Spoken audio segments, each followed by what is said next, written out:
paid 3 times in the same month. If you know someone who is paid biweekly, they'll tell you that there are 2 months of the year where they get 3 14-day checks. Have you ever wondered where that third biweekly paycheck comes from? That additional check comes from all the extra days beyond the 28th of each month that are set aside and left to accumulate with all the extra days of the other months. Taking a calculator and calendar and add up all the extra days beyond the 28th of each month. In January, you're going to have 3 days, the 29th, 30th, and 31st. February is a push. March, you pick up 3 more days, 29th, 30th, 31st, so on and so forth. By the time you get to June, you have accumulated an extra 14 days. And again, by December, you have accumulated a second set of 2 weeks, those being the months. If you were paid biweekly, you would get 3 biweekly checks. Thus, payroll departments set aside and accumulate all the extra days beyond the 28th of each month, totaling 14 days every 6 months of unpaid wages. Your lender does the exact same thing with your unpaid interest days. You would not let your payroll department keep your 2 extra earned payroll checks that you work so hard for. So why are you letting your lender keep you from making those 2 extra half power payments? Has it ever dawned on you if biweekly payroll departments paid employees an extra check every 6 months, that same scenario should happen with your lender, where you should cut them a check for your unpaid interest days?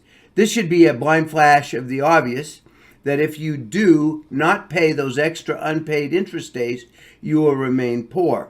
Can you imagine if you paid them, how powerful those payments would be, since they would not be diluted by any interest, taxes, or insurance, as those deductions would have already been paid by the previous 12 monthly payments. Budgeting for these extra days makes all the difference in the world and transforms the borrower from being poor to rich.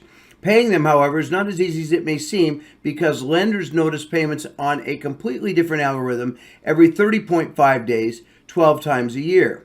Employees that get paid biweekly have mortgage reduction built right into their payroll, as the 2 months a year, often referred to as windfall months, where they get an extra paycheck, are the 2 months a year where their lender has accumulated an extra 14 days of unpaid interest. Bottom line, every time you get paid, pay half your mortgage payment. By the end of the year, you will have paid 26 half payments, or the equivalent of 13 full payments. Where difficulties arise is when you try to put a square peg through a round hole. Trying to pay lender's 28-day interest algorithm with a 30.5-day payment is not making the best use of your time or money. Understanding how interest, payroll, and payment cycles interact with one another will help you budget your mortgage payments more efficiently and effectively, leaving only the faintest footprint on your financial resources.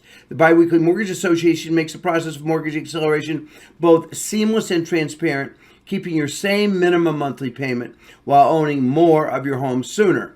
Hit the thumbs up button if you like what you have heard, and be sure to subscribe if you want to see more of this content. Thank you very much for viewing.